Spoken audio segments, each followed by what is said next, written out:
Hey, what's up, everybody? Welcome back to another episode of The Grumpy Geek, where you can get the most original geeky content on YouTube, along with up-to-date news and information on all things geeky and nerdy. As usual, I am your host, Cassius Samuels, and today I got a brand new Fanboy face-off for you guys. Anybody that's been a fan of these Fanboy face-offs that I've been doing up to this point knows that I like to select obscure matchups that haven't been done to death over and over by my nerdy peers in the YouTube community. And today is no different as I present to you a battle of epic proportions between two video game juggernauts who have earned their place in history as two of the most powerful characters to ever hit a video game console. Today, I bring you the legendary Ghost of Sparta, Kratos, the God Killer, versus the infamous Starkiller for the heavyweight championship title of most powerful video game warrior. And as usual, you guys know the drill. This face-off will be broken down into 5 categories, being origins, powers, feats, head-to-head advantages, and cultural impact, with 1 point being awarded per round until we have a winner. So with that being said, let's go ahead and jump right in and get this party started. Starting with Starkiller's origin, Starkiller's real name is Galen Merrick, and he is basically the Dark Jedi anti-hero protagonist from the Star Wars Force Unleashed video games. Galen lived during the era of the Galactic Empire and was born on the Wookiee home planet of Kashyyyk, and was the sole offspring of 2 Jedi Knights who deserted the Jedi Order during the Clone Wars. After his parents died at the hands of Darth Vader, Galen was raised by Vader and made to be his secret apprentice, whom he bestowed the name of Starkiller due to his extreme power wielding the Force for destructive purposes. While in service to Darth Vader, Starkiller basically served as an assassin in the form of a Force wrecking ball that was used to further Vader's own personal agenda to seize control of the galaxy and take down the Emperor. Eventually, Starkiller breaks free from Vader's control and begins working with the rebels to take down Vader and the Empire instead, in a story that spans over 2 video games. 2 epic video games, I might add. When it comes to the origin of Kratos, Kratos is the demigod son of Zeus and a mortal woman named Callisto, and was once a merciless sergeant in the renowned Spartan army. On the verge of defeat with his army, Kratos sells his soul to Ares, son of Zeus and god of war. With his new allies, Kratos becomes what's known as the Ghost of Sparta after accidentally killing his family on behalf of Ares' trickery, which causes him to swear revenge against the god of war himself. With his extraordinary strength and cunning, he manages to prevail in an epic battle with the god of war and actually becomes the god of war after slaying Ares in a fierce battle.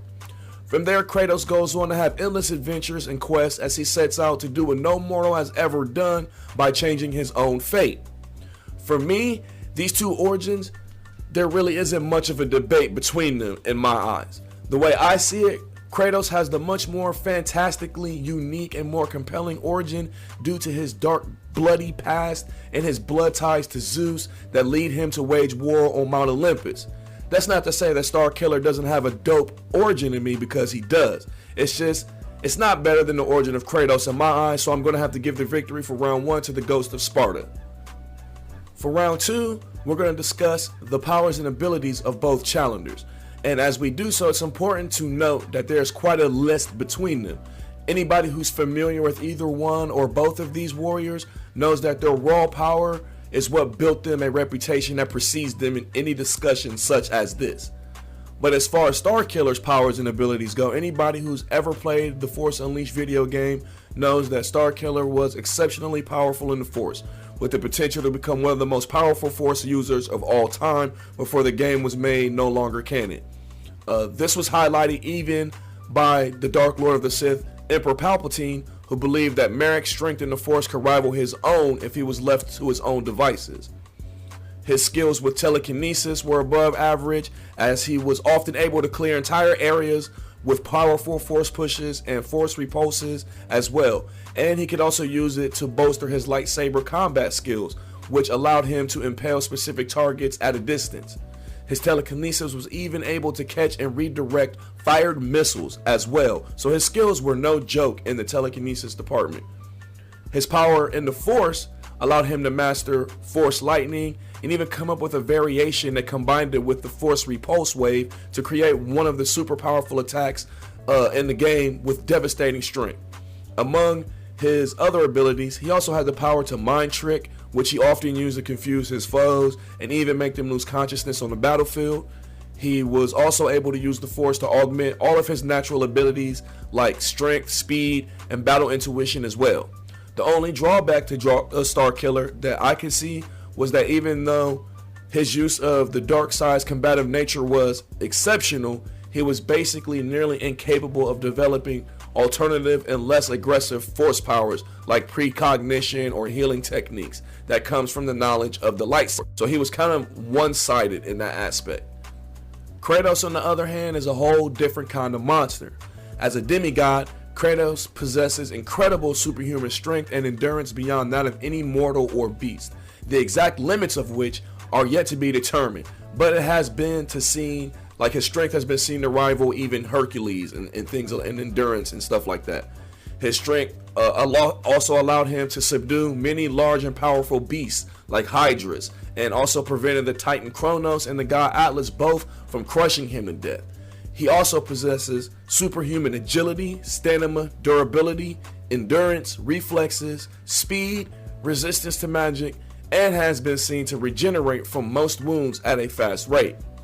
The fact that he's a demigod also means that he has the ability to kill anything or anyone immortal, which makes him dangerous. So dangerous in fact, that he was able to actually become a god for a short period of time who wielded unlimited power. So it's important not to understate or underestimate how significant this ability really is. Again, for me, this round is very close, but in the end, when we're just comparing power sets and abilities alone, not taking into account any feats that either character has accomplished, I think Starkiller edges Kratos out just a little bit in this round. I say this because outside of his ability to kill gods, there's nothing that Kratos can do that Starkiller can't do better. I mean, if Kratos had remained a god of war, it would be a different story. Entirely just based on the fact that he was still a god. But the fact of the matter is, even as a demigod, Kratos can't do much without magical weapons or items. His only natural abilities are super strength, speed, durability, etc., which Starkiller can easily match with his mastery of the Force. Having access to the Force abilities as destructive as Starkillers are, it just makes me feel like he has the advantage in this category. So I'm gonna have to give the W for this round. For round 3, we come to feats, and for Starkiller, we have feats like him being able to defeat Darth Vader in single combat prior to his death at the hands of Emperor Palpatine. He used the Force to catch TIE fighters in mid-flight. He's used the Force to crash an Imperial I-class Star Destroyer while taking down TIE fighters at the same time.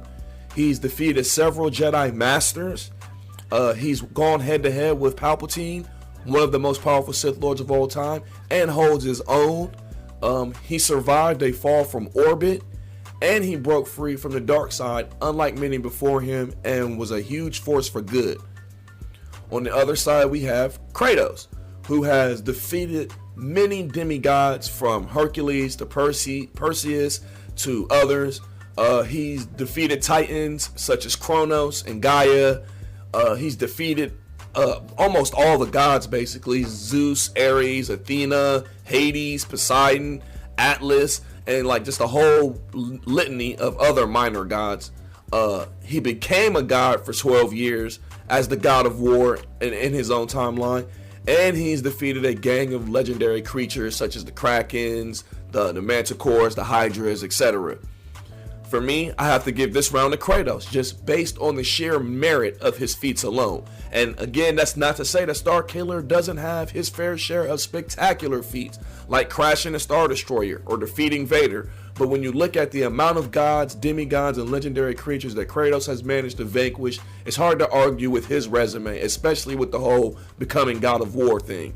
I mean, the dude became a god, for real. How do you argue with that?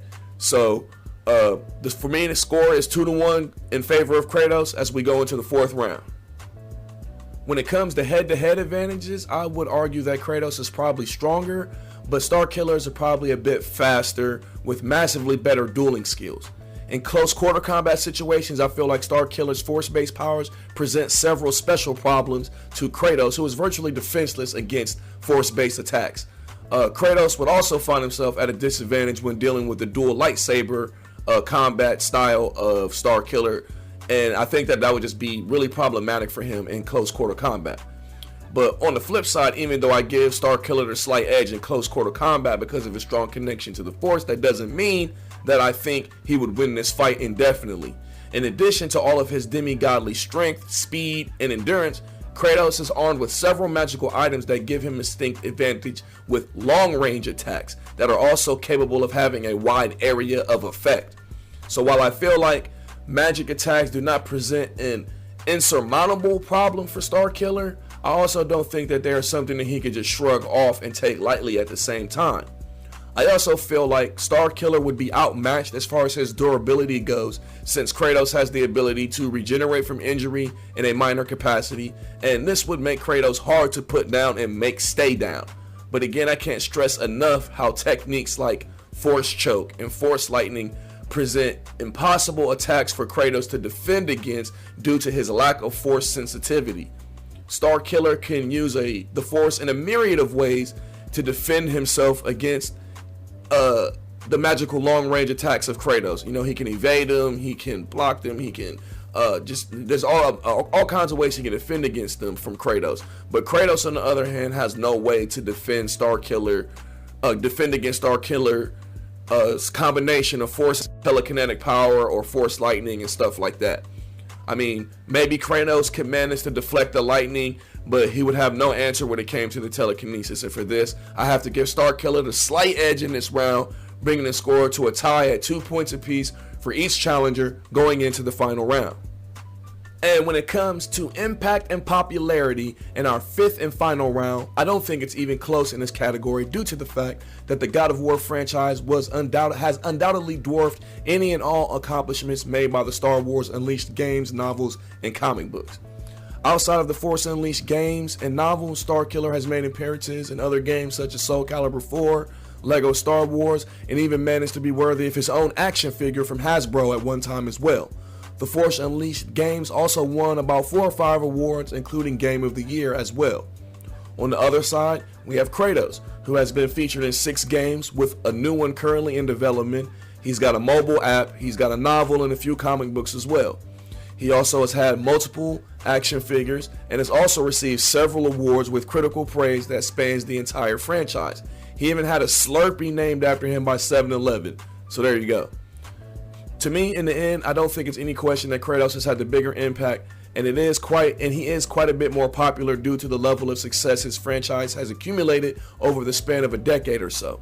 Even though Starkiller has a very loyal following still to this day and has several claims to fame on his own, I just think that when push comes to shove, he's no match for the Ghost of Sparta in this category. So that brings us to a final score of 3-2 in favor of Kratos, the God Killer, who escapes this duel of video game heavyweights with a hard-fought victory. Having said that, I know there are going to be a lot of people who disagree with the final outcome of this battle, and that's okay. Just remember, this is all subjective, it's all opinion-based anyway, no matter how much objective criteria we try to use for comparison in the discussion. I have a lot of fun making these videos and doing these breakdowns, and hopefully you guys have fun listening to them and joining me on the discussion. If you guys have any thoughts and you'd like to share any comments or you would like to add something to the conversation, go ahead and let me know what's on your mind down in the comment section down below. Also, don't forget to share and subscribe to the channel if you found any entertainment value in this video, and I will see you guys next time on When Our YouTube Paths Cross Again. Until next time, stay jiggity, and I'll see you busters when I see ya. Holla, much love. Peace.